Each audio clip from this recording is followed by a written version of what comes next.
एका पुस्तकाचा 3 आपण 5 भाग आणि 15 पाने वाचल्यानंतर 125 पाने वाचायची शिल्लक राहतात.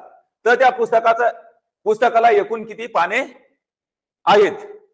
तर मग एका पुस्तकाचा म्हणजे पुस्तक एक मानायचंय.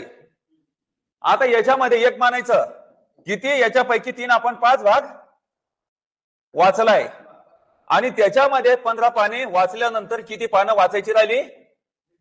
125 पानं वाचायची राहिली. मग आता 15 आणि 125 किती होईल सांगा?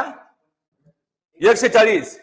तर आता इथं काय करायचंय, याचा भाग वाचली 3 आपण 5. आता राहिलेली पानं काढायची अपूर्णांकामध्ये. मग आता 5 आहे का 5? 5 मधून 3 गेले किती राहिले सांगा? 2 आपण 5 म्हणजे 5 मधून 3 गेले 2. 5 जसे तसे लिहायचे. तर मग आता इथं काय करायचंय, याला काय खालची संख्या, जर आता इथं एकूण पानं काढायची तर काय म्हणायचं? खालची संख्या वर, वरची संख्या खाली. एकूण पानं काढण्यासाठी म्हणजे 5 वर 2 खाली, तर गुणीला किती करायचे? 140. 2 आणि 140 कोणत्या पाण्यामध्ये? 2च्या. बे का बे?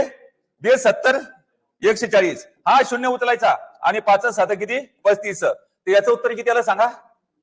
350.